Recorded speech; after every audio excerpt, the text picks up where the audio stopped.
계신 참으로 감사하신 아버지 하나님, 저희들을 모시간데 이처럼 사랑하셔서 한 주일 동안 우리의 생에 함께 하시고 기다리고 기다리던 이 안식일을 첫 시간을 이렇게 행복하게 우리 모두 맞이하고 주님 앞에 무릎 꿇게 하셔서 생명의 말씀으로 이 시간을 시작하게 도와주셨사오니 참으로 주님 우리를 사랑하시는 놀라운 은혜에 다시 감사와 찬양을 올려옵나이다.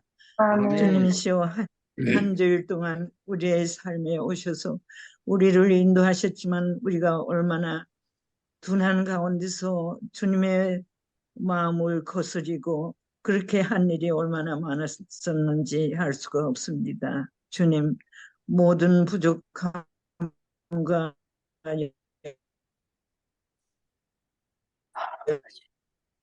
연약함을 하늘에서 우리를 축복하시고자 하시는 모든 은혜를 감당할 수 있는 우리가 모두 될 수 있도록 축복하여 주시옵소서. 아버지 하나님, 이 시간에 또 말씀을 증거하시는 우리 목사님, 그 노력, 그 시간에 모든 것을 주님께서 복을 주셔서 그의 생애가 참으로 주님 앞에 간합되는 생애가 되게 하시고 우리를 위해서 봉사하는 그 봉사가 참으로 주님께 영광을 돌리는 그런 봉사가 될 수 있도록 축복하여 주시옵소서. 우리가 말씀을 받을 때 정말 우리 마음속 깊이 감사함으로 받고 말씀에 감사하며 그 말씀대로 살고자 하는 결심이 더욱 건고하게 도와주시옵기를 간절히 빌고 원합나이다. 매일의 생애 가운데서 주님을 따라서 생애하는 것이 얼마나 즐겁고 얼마나 행복하고 얼마나 기쁜 일인지를 우리의 발걸음마다 우리 순간마다 우리가 체험할 수 있도록 사랑하시는 주님 품 안에서 살다가 우리 주님 오시는 날 공중에서 주님을 만날 수 있는 준비의 생애가 매일 이루어질 수 있도록 주님 도와주시옵기를 간절히 빕니다. 주님, 우리가 주님 언제 우리를 데리러 이 세상에 오실지 우리가 알 수 없지만 그러나 그것이 멀지 않다는 것을 우리가 모든 징조로 볼 때 우리가 그렇게 생각하고 있습니다. 주여 오시옵소서. 우리를 주님의 품 안에 안아주셔서 영원 무궁토록 주님과 함께 사는 즐거움에 동참할 수 있도록 우리 모두를 축복하시고 인도하여 주시옵소서. 아버지 하나님, 시간 안식일이 시작됐습니다. 온 안식일 해줄 때까지 우리의 생애를 주님께 의탁합니다. 주님 우리의 연약한 삶을 생애를 받아 주시옵시고 주의 안에서 강건한 삶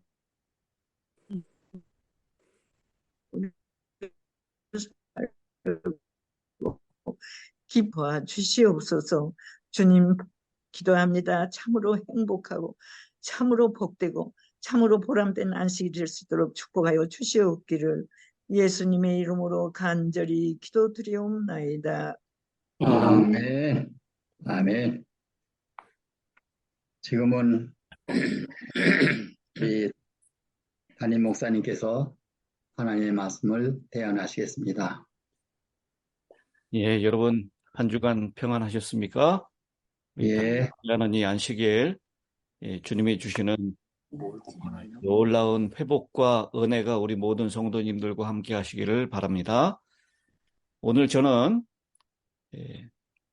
마가복음 4장 35절부터 41절에 있는 말씀으로 잠잠하라 고요하라 라는 제목으로 함께 은혜를 나누려고 합니다.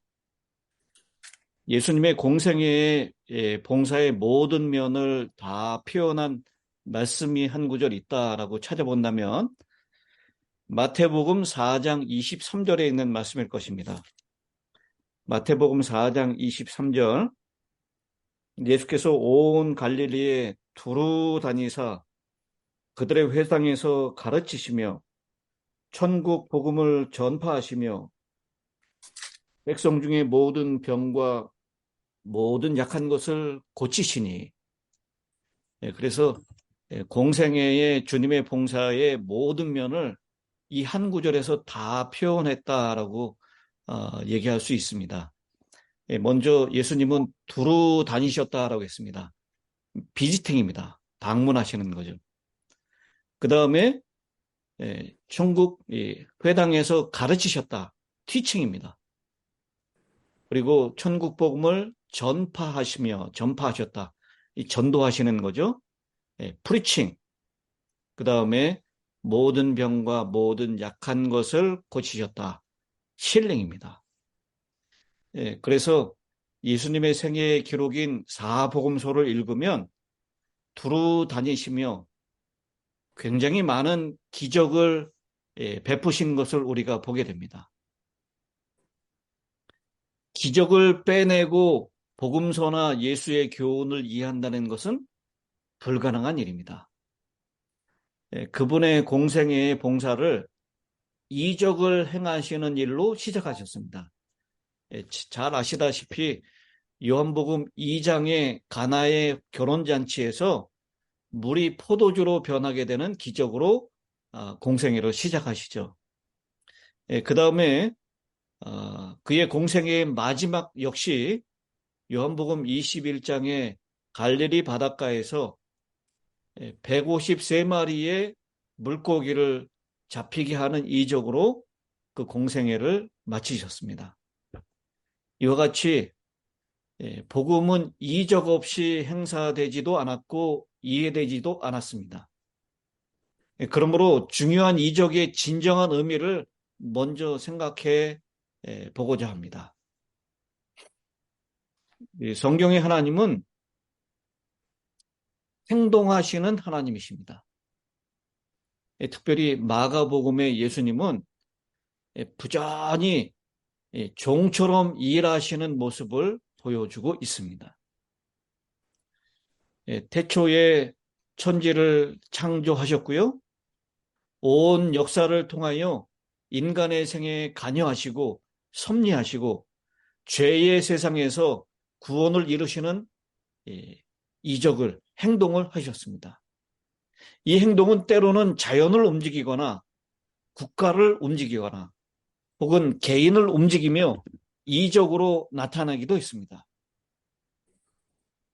이 이적은 인간의 호기심을 채우는 장난감이 아니었다는 것입니다. 이 이적은 하나님의 구원의 기별이고 행동으로 선포하는 말씀이었습니다. 그러므로 우리가 성경의 이적을 대할 때 그 속에 계시된 구속의 의미를 반드시 포착해야 합니다. 성경에 보면 거짓 신들도 이적을 행한다라고 얘기를 하고 있습니까? 네. 예. 이 거짓 신들도 이적을 행한다라고 그렇게 말씀하고 있습니다. 우리 데살로니가 후서 2장 9절에 있는 말씀을 보겠습니다. 데살로니가 후서 2장 9절. 악한 자의 나타남은 사탄의 활동을 따라 모든 능력과 표적과 거짓 기적과 불의의 모든 속임으로 라고 말씀하고 있습니다. 이 사탄도 마찬가지로 이적을 행하는데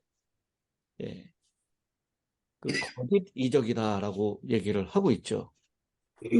또한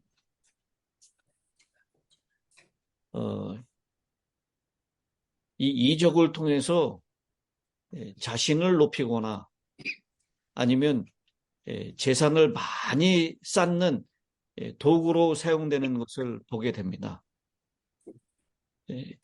이적은 하나님뿐만 아니라 사탄도 일으킬 수 있는 것이고요. 사탄의 대리자들도 여전히 이 마지막 때에 많은 이적을, 거짓 이적을 행하게 될 것이다 라고 말씀을 하고 있습니다.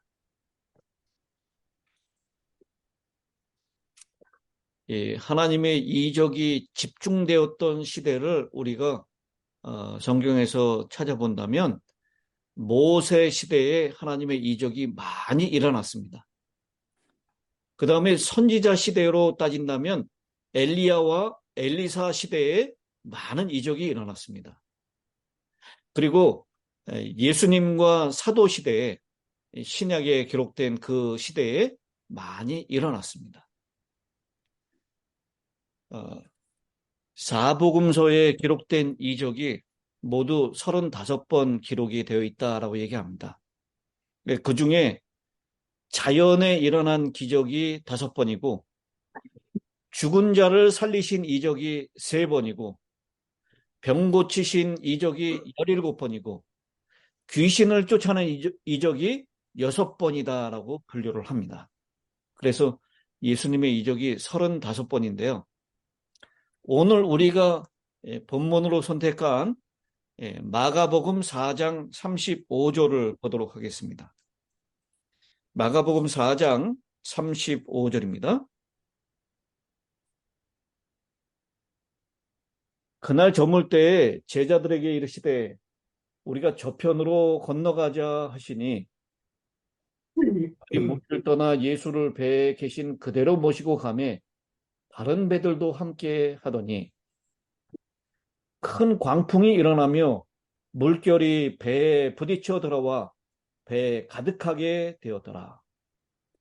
예수께서는 고물에서 베개를 베고 주무시더니 제자들이 깨우며 이르되 선생님이여 우리가 죽게 된 것을 돌보지 아니하시나이까 하니 예수께서 깨어 바람을 꾸짖으시며 바다더러 이르시되 잠잠하라 고요하라 하시니 바람이 그치고 아주 잔잔하여지더라.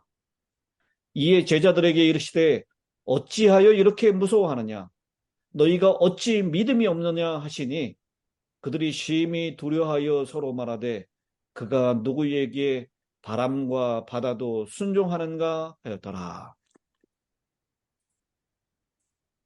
여기 이 본문에 있는 말씀은 예수님의 이적 가운데 4가지의 부류 가운데 어디에 속하는 이적입니까? 자연에서 나타나는 이적이죠. 자연력을 제압하신 자연 표적으로 이 이적은 본래 예수님의 죽으심으로 사탄의 세력을 이기고 부활과 평안을 주시는 것을 보여주는 이적입니다. 그래서 배에 타셨는데 예수님께서 어떻게 하시죠? 주무셨다라는 것. 그것은 예수님이 죽으셨다라는 것을 뜻하는 것이고요. 폭풍이 대적하는 것은 사탄의 세력이 예수를 영원히 죽도록 하려고 하는 노력의 표현입니다. 그리고 제자들이 근심했다라는 것은요, 예수님이 죽으신 후에 제자들의 상태를 나타냅니다. 예수님이 십자가 달려 돌아가신 다음에 제자들이 두려워하고 무서워함으로 숨었다라고 표현하고 있죠. 그 상태를 표현하는 것이고 예수께서 깨어나셔서 바람을 꾸짖은 일은 예수님의 부활로 악의 세력이 영원히 잠잠해진 것을 보여줍니다.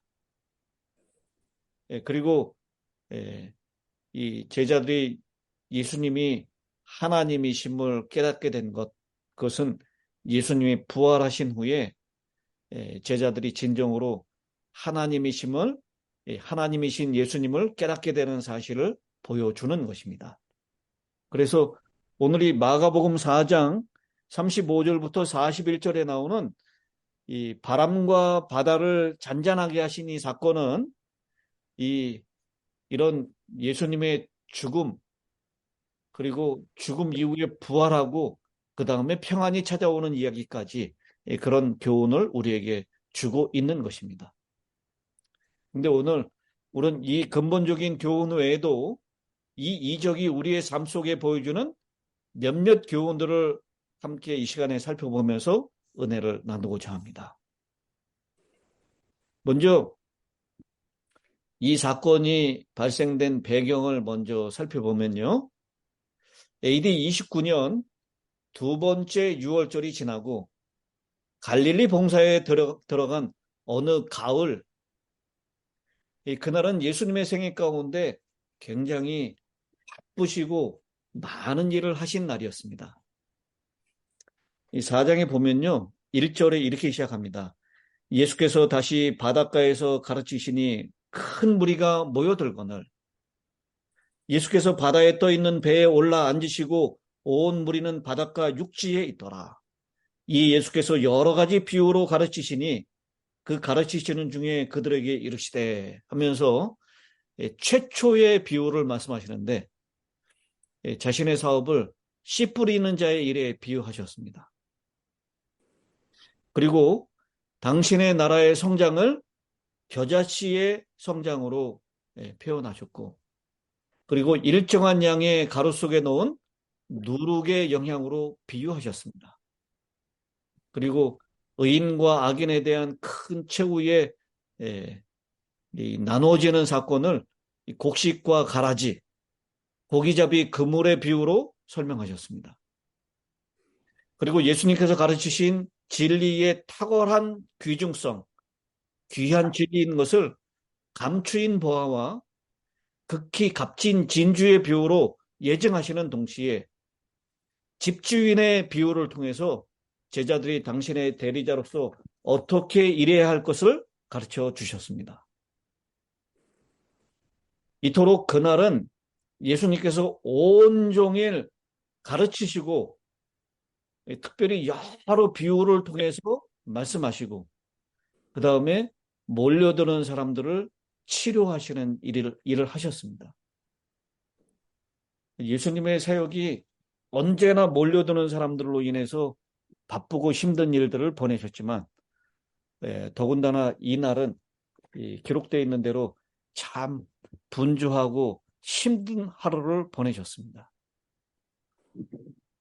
저녁이 되었지만 군중은 여전히 예수님에게 밀려왔습니다. 예수님께서는 잡수시거나 쉬실 여가도 거의 얻지 못하고 날마다 그들을 위하여 봉사하셨습니다. 주님께서는 비록 육신적으로는 피곤하셨지만 청중들이 회복되고 깨닫고 기뻐하는 모습을 바라보시면서 쉼을 얻으셨습니다. 또한 바리새인들은 항상 악의에 찬 비평과 도전을 하면서 예수님을 따라다녔는데 이로 말미암아 그의 수고를 한층 더 격렬하게 괴롭게 만들었습니다. 호시탐탐 예수님을 책잡기 위해서 노리고 있는 이 바리새인들이 그 청중 가운데 섞여 있었습니다. 이제 날이 저물어서 그런 매우 피곤함을 느끼시고 호수 건너의 한적한 곳으로 쉬기로 작정을 하십니다. 그래서 예수님께서는 제자들을 명하사 자기를 따라 그곳으로 가자고 하였습니다. 구주께서는 마침내 밀치는 군중에게서 놓여나셨습니다. 피곤과 시장길을 이기지 못하신 예수님께서 뱃전에 누우셔서 이내 잠이 드셨습니다. 그날은 잔잔하고 상쾌한 저녁이었습니다. 호숫가는 한결같이 고요하였습니다. 그런데 갑자기 어두움이 하늘을 덮더니 바람이 게네사렛 동쪽 연안 일대의 산골짜기들을 맹렬히 엄습하고 뒤이어 호수에는 갑자기 폭풍이 일어났습니다. 엎침대 덮친 격으로 벌써 해는 져서 캄캄한 밤이 드리웠습니다. 호요하는 바람에 격동하는 파도는 제자들이 탄 배를 사납게 때리면서 삼켜버릴 듯이 위협하였습니다. 바로 이런 상황 아래서 오늘 본문의 사건은 전개되었던 것입니다. 광풍이 불어오는 게네사렛 호수. 여러분, 인생은 항해라고 표현을 하죠. 또 인생은 괴로운 바다 고해와 같다라고 표현을 합니다. 어떤 사람은 예수 믿는 사실을 바다에 비유하여 이렇게 고백합니다. 예수를 모르고 살 때는 슬픔의 바다에 간간히 기쁨의 파도가 치는 것을 보았는데 예수를 알고 난 다음에는 기쁨의 바다에 가끔 슬픔의 물결이 있는 것을 본다라고 그렇게 고백했습니다. 참 멋진 고백이라고 생각됩니다. 물론 예수 안에 엄청난 기쁨이 있습니다. 그러나 예수를 믿는다고 하는 것, 그것이 우리를 모든 고난과 슬픔에서 면제시켜주는 것은 아니다라는 것입니다. 간혹 예수님을 태우고 항해하는 인생의 바다에도 인생의 돌풍이 예고 없이 다가오고, 혹은 인생의 황량하고 어두우며 추운 겨울이 예고 없이 다가오기도 합니다. 어쩌면 오히려 시편 34편 19절에 말씀하고 있는 것처럼 의인은 고난이 많으나 여호와께서 그 모든 고난에서 건지시는도다 하신 것처럼 의인이기 때문에 더욱 고난을 당하는 경우도 있는 것입니다. 사도 바울은 사도행전 14장 22절에 제자들이 마음을 굳게 하여 믿음에 거하라 권하고, 또 우리가 하나님 나라에 들어가려면 많은 환난을 겪어야 할 것이다 라고 말씀했습니다. 그렇습니다. 예수를 믿는다라고 하는 것 때문에 우리에게 고난과 어려움이 사라진다라고 성경은 말씀하고 있지 않습니다. 오히려 의인이기 때문에 더 많은 고난이 기다려지고 있고, 의인이기 때문에 많은 환난이 찾아올 것이다 라고 말을 하고 있습니다. 사도 바울은 그때의 심정을 이 고린도후서 1장 8절 9절에 이렇게 표현합니다. 형제들아, 우리가 아시아에서 당한 환난을 너희가 알지 못하기를 원치 아니하노니 심해 지나도록 심한 고생을 받아 살 소망까지 끊어지고 우리 마음에 사형선고를 받은 줄 알았으니 이는 우리로 자기를 의뢰하지 말고 오직 죽은 자를 다시 살리시는 하나님만 의뢰하게 하심이라. 여기 심해 지나도록 심한 고생을 받아서 살 소망까지 끊어졌다라고 그렇게 고백을 하고 있습니다. 우리도 제7일 안식일 예수 재림교인으로 이 시대에 하나님을 믿는, 잘못했어요. 미안합니다. 하나님이 하나님이 우리를 인정해주고 믿어주시는 의인으로 겪는 고생이 분명히 있습니다. 어떤 이들은 우리의 진실한 신앙 때문에, 혹은 너무 순수하기 때문에, 너무 착하기 때문에 겪는 고난이 있고 슬픔이 있습니다.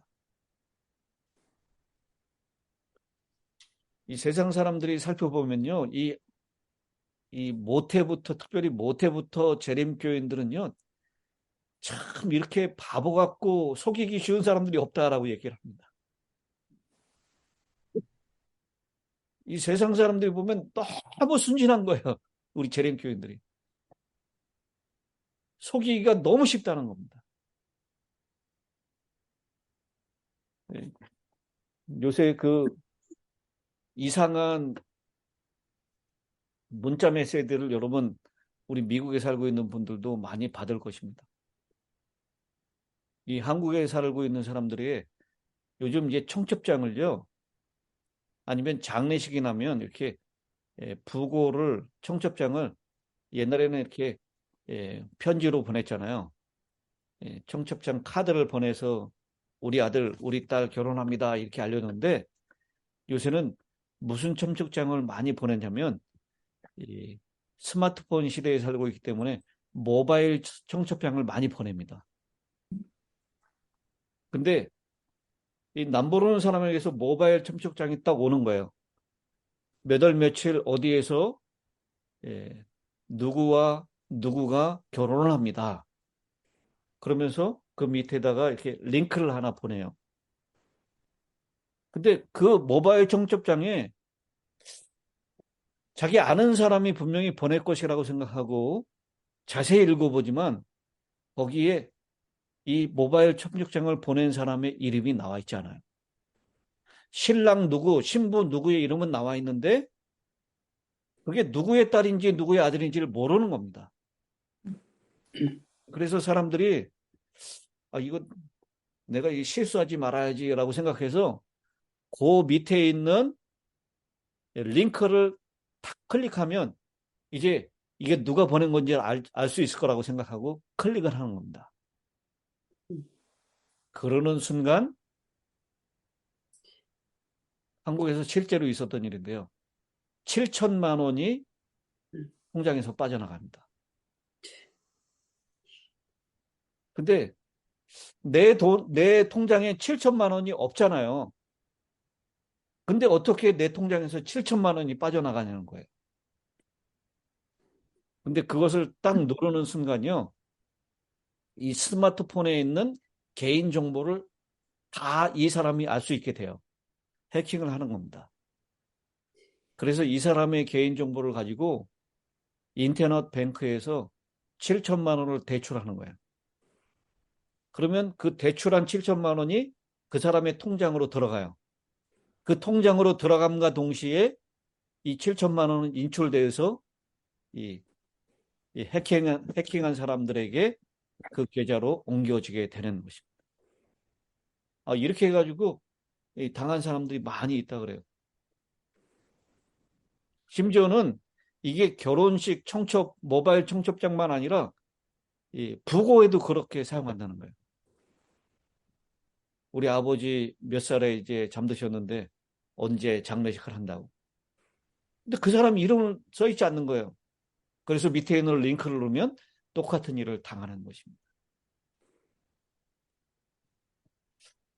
정말 이 서울에 가면 눈 똑바로 뜨고 다니라고 자신도 알지 못하는 사이에 뭐 배간다고요? 코 배간다고 그렇게 얘기했던. 그런 일들이 세상에 너무나도 많이 일어나고 있는데요. 이게 사회 사람들이 그렇게 멍청하고 순진하기 때문에 당하는 것이 아닙니다. 정말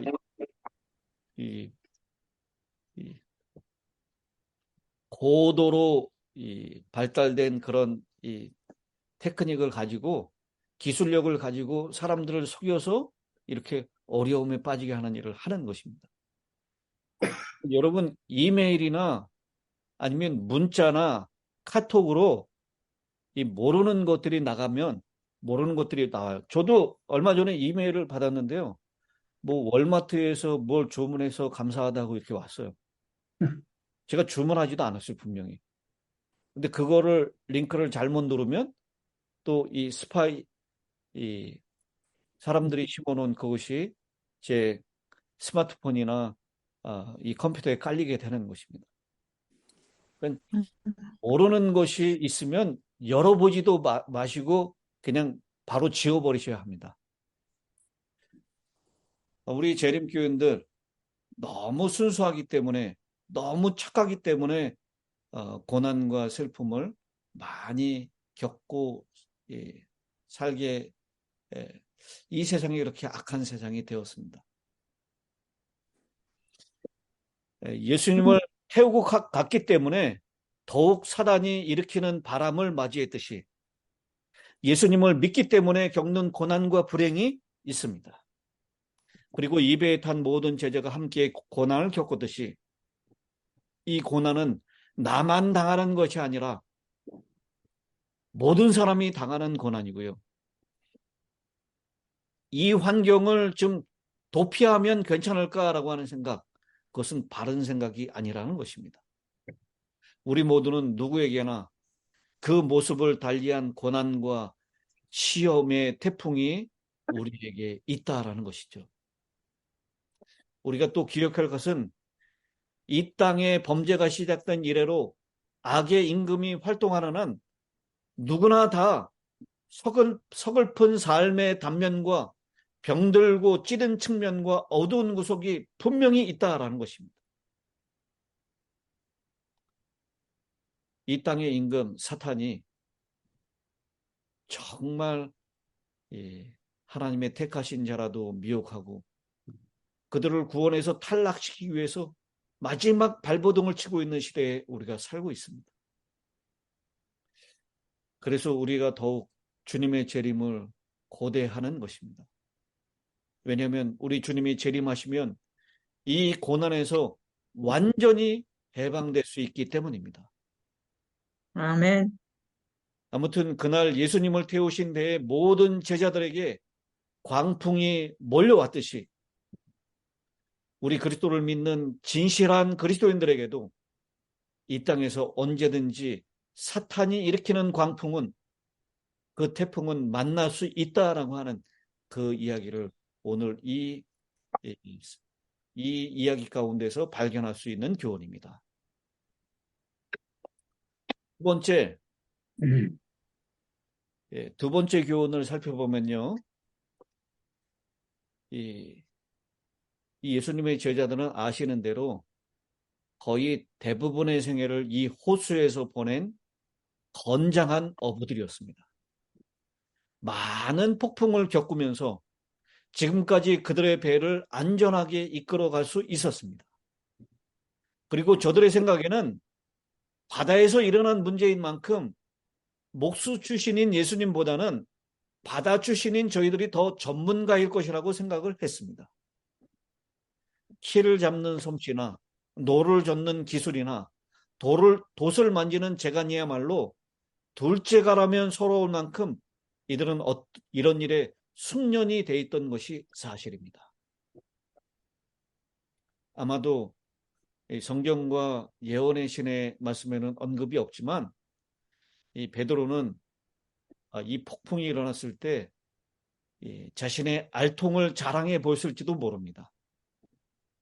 그들의 능력과 기술을 충분히 발휘해서 여느 때 만났던 폭풍처럼 이 위기를 분명히 이겨낼 수 있을 것이라고 생각했을 줄 모릅니다. 그러나 이번의 태풍은 전의 태풍하고는 좀 차원이 달랐습니다.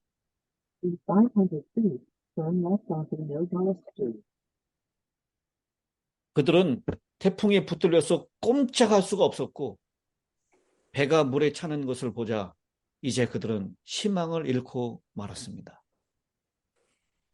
여러분, 우리를 시험하는 장본인은 사탄은 백전노장인 것을 우리는 꼭 기억해야 합니다. 적어도 이 속이는 일에 대해서는 몇 년의 노하우를 가지고 있어요? 6,000년 이상의 노하우를 가지고 있어요. 이 경험만큼 이 속이고 다른 사람들을 해치고 절망시키고 하는 일에 관해서는 사탄을 따라갈 전문가가 없습니다. 그는 하늘 천사의 3분의 1을 속였고요. 노항수 당시에서는 이 지구상에 8명을 제외하고는 모두 속였습니다. 예수님 초림 당시에도 몇 명을 제외하고는 모두 속였습니다. 내 재간과 내 솜씨와 내 경륜으로는 대적할 수 없는 존재입니다. 예수님이 아니고는 모두 결국 다 패배할 것입니다. 우리의 솜씨, 우리의 노력, 지혜는 마치 태양 앞에 있는 촛불 같다고 할 수 있습니다.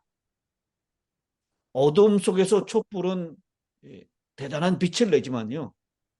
태양이 솟아오르면 촛불을 켜는 것은 아무 의미가 없습니다. 바로 사탄 앞에 우리는 그런 존재들이다라는 것입니다. 그렇기 때문에 이 사탄이 주는 그 시험과 폭풍 속에서 자기 자신이 스스로를 구원내려고 하는 그 노력은 정말 어리석은 일이다라고 하는 것입니다. 우리 모두는 예수를 떠나서는 아무것도 아닌 것임을 고백해야 합니다. 아멘. 성경에서 우리의 실상을 가장 잘 표현하고 있는 멋진 두 구절을 선택하라고 한다면 요한복음 15장 5절입니다. 나를 떠나서는 너희가 어떻게 할 수 없다. 나를 떠나서는 너희가 아무것도 할 수 없습니다. 또 한 가지는요. 빌립보서 4장 13절입니다. 내게 능력 주시는 자 안에서 내가 모든 것을 할 수 있느니라. 아멘. 아멘. 아멘. 이 성경에서 우리의 모습, 우리의 정체를 가장 확실하게 멋지게 표현한 두 성경절이라고 생각이 됩니다. 그러므로 무릎 꿇은 그리스도인이 가장 위대하고 가장 안전한 자임을 꼭 기억하시길 바랍니다. 아멘. 자신을 포기하고 믿음으로 주님께 온전히 맡기고 의지하는 사람만이 승리자가 될 수 있기 때문입니다. 우리 주님께서 그 모든 일을 다 이루어 놓으셨습니다. 자기 스스로 구원하려고 했던 그 모든 것 가운데서 이것이 부질없음을 깨달은 이 제자들은 드디어 예수님께 구원을 요청합니다. 그 들이치는 그 물, 넘실거리는 그 파도, 그리고 정신없이 그 물을 퍼내면서 돛을 잡고 노를 지으려고 했었던 그 모든 노력에 열중한 나머지 이 제자들은 예수님께서 배 안에 계신다는 것조차 잊어버렸습니다. 이제 저희 노력이 수포로 돌아가고 죽음만이 저들 앞에 놓인 것을 깨닫게 되자 저들은 누구의 명령으로 바다를 횡단하기 위하여 출발했던가를 기억했습니다. 그리고 그들의 유일한 소망은 예수님께 있다는 것을 다시 확인합니다. 무기력과 절망 속에서 그들은 선생님이여 우리가 죽게 된 것을 돌보지 아니하시나이까 주님을 깨우기 시작합니다. 교회증언 5권 714페이지에 하나님께서는 당신의 능력을 행사하시기 위하여 극한 상황, 곧 사탄의 활력으로 구원의 기회가 거의 없는 것 같이 보일 때를 항상 선택해 오셨다. 다시 한번 읽어드립니다. 하나님께서는 당신의 능력을 행사하시기 위하여 극한 상황, 곧 사탄의 활약으로 구원의 기회가 거의 없는 것 같이 보일 때를 항상 선택해 오셨다. 다른 말로 표현하면 절대 절망의 시간에 하나님께서는 절대 희망을 주셨다라는 것입니다. 요한일서 5장 4절에요. 대저 하나님께로서 난 자마다 세상을 이기느니라. 세상을 이긴 이김은 이것이니 우리의 믿음이니라.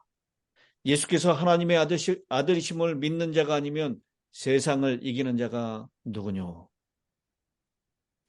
그렇습니다. 세상을 이기시는 주님을 깨우셨을 때, 그를 발견하고 주님께 구원을 요청했을 때 주님께서 일어나셔서 자비의 봉사에 그토록 자주 드셨던 손을 드시고 성난 바다를 향하여 잠잠하라 고요하라 라고 말씀하셨습니다. 이에 폭풍은 그치고 큰 파도는 잔잔하게 가라앉았습니다. 구름이 걷히고 하늘의 별들은 반짝거렸습니다. 배는 고요한 바다 위에 떴습니다. 그때 예수님께서는 제자들을 돌아보시면서 슬프신 듯 이렇게 물어보셨습니다. 어찌하여 이렇게 무서워하느냐? 너희가 어찌 믿음이 없느냐라고. 공포와 절망이 그 배에 탄 자들을 사로잡았었지만 예수님의 명령으로 소란한 광경이 고요하게 되었습니다. 제자들은 저가 누구이기에 바람과 바다라도 순종하는 거라고 수군거립니다. 여러분, 이 제자들이 얘기하는 저가 누구이기에 그 예수님은 누구십니까? 요한복음 1장 14절 말씀이 육신이 되어 우리 가운데 거하심에 우리가 그 영광을 보니 아버지의 독생자의 영광이요 은혜와 진리가 충만하더라. 요한복음 1장 1절로 3절. 태초에 말씀이 계시니라. 이 말씀이 하나님과 함께 계셨고 만물이 그로 말미암아 지은 바 되었으니 지은 것이 하나도 그가 없이 된 것이 없느니라. 그렇습니다. 바로 그분은 육신을 입으신 말씀이셨던 하나님이셨습니다. 이 신앙이라는 것은 머리로만 하는 것이 아닙니다. 입으로만 하나님을 찬양하는 것만으로 부족합니다. 참된 신앙이란 주님의 이름을 부르는 것 이상입니다. 참된 신앙이란 동시에 주님과 함께 배에 타는 것 이상입니다. 나의 인생 그 자체를 온전히 주님께 맡기는 것을 의미합니다. 그것은 곧 내가 나의 인생의 항로를 결정하는 선장이 아니라 주님께서 선장이 되심을 인정하고 그분을 내 인생의 항해의 선장으로 모셔드리는 것을 의미합니다. 여러분, 나의 힘으로는 할 수 있는 것을 해야 된다라고 반문할 수 있지 않습니까? 나의 힘으로 할 수 있는 것을 하나님께 의뢰하는 것은 주체성을 잃어버린 자아가 상실된 삶이 아니냐라고 물을 수도 있을 것입니다. 물론 인간이 할 수 있는 일은 인간이 하기를 원하십니다. 그러나 원천적으로 우리를 시험하는 시험의 태풍에서 벗어나고 그 시험의 태풍으로 인한 요동함을 우리가 스스로 다스릴 수 있는 능력이 없다는 것을 고백해야 합니다. 아멘. 여러분, 우리는 하나님을 떠나서는 아무것도 할 수 없는 존재라는 것을 고백해야 합니다. 아멘. 우리를 항상 괴롭히는 뿌리 깊은 고민, 죄와 죽음의 폭풍에서 나 스스로는 전혀 무력한 존재인 것을 고백하고 잠잠하라 고요하라 말씀하시는 그분께 내 삶 자체를 다 맡겨드리는 것이 안전한 유일한 안전책인 것을 우리는 고백해야 할 것입니다. 아멘.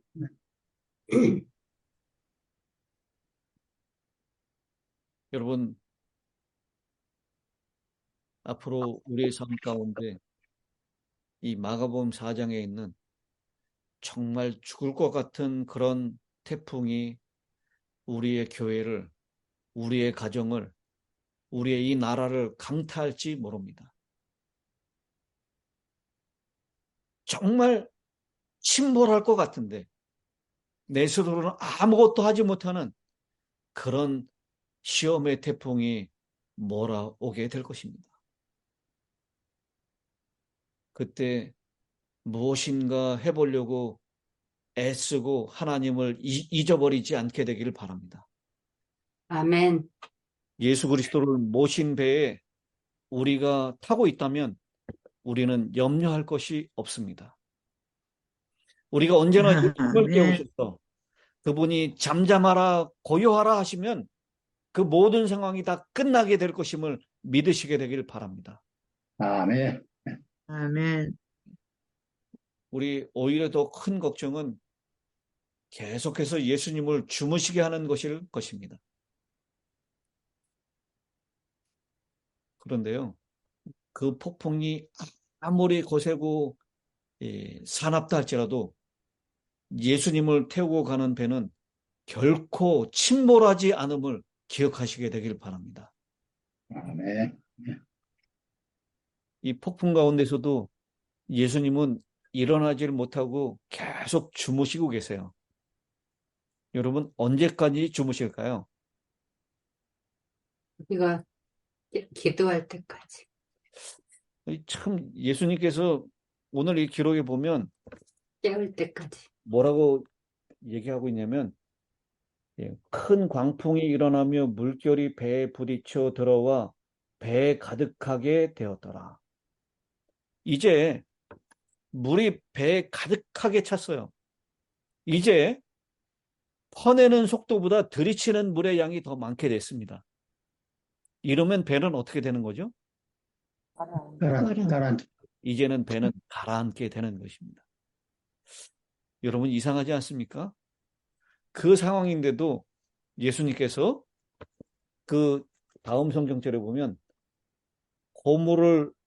고물에서 예수께서는 고물에서 베개를 베고 주무시더니 라고 표현하고 있습니다. 배에 완전히 다 가라앉고 있는데도 예수님이 이렇게 감각이 둔하신 분이십니까? 이제 자신의 몸까지도 완전히 물에 잠겨가지고 꼴딱꼴딱 할 수 있는 그 상황이 됐는데도 예수님께서는 깨어나시지 않는 것입니다. 언제 깨어나세요? 우리가 예. 우리가 주님.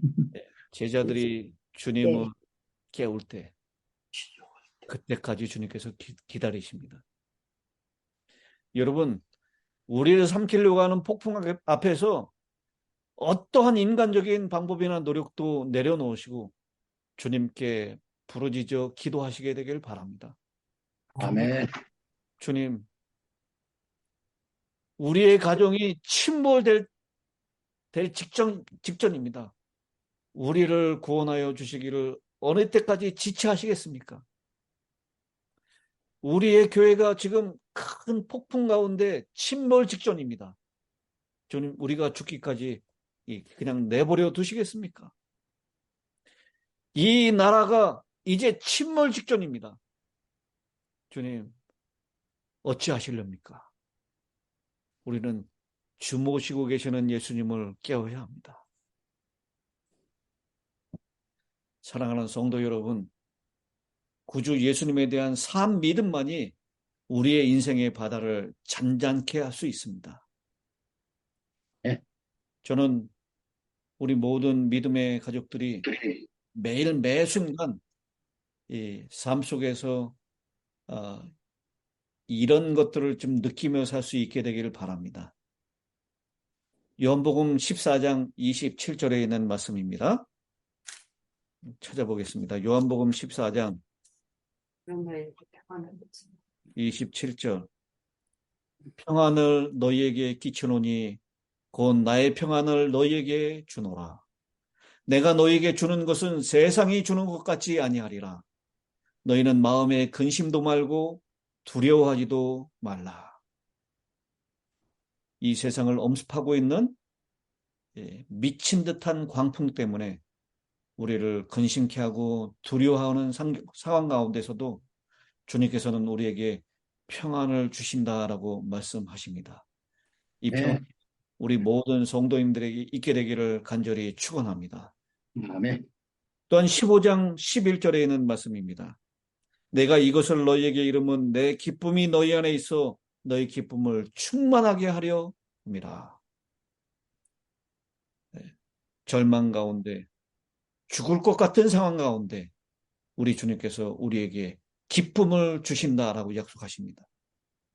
우리 성도님들의 마음 가운데 기쁨이 충만한 역사가 일어나게 되기를 간절히 바랍니다. 네. 또 요한복음 16장 33절입니다.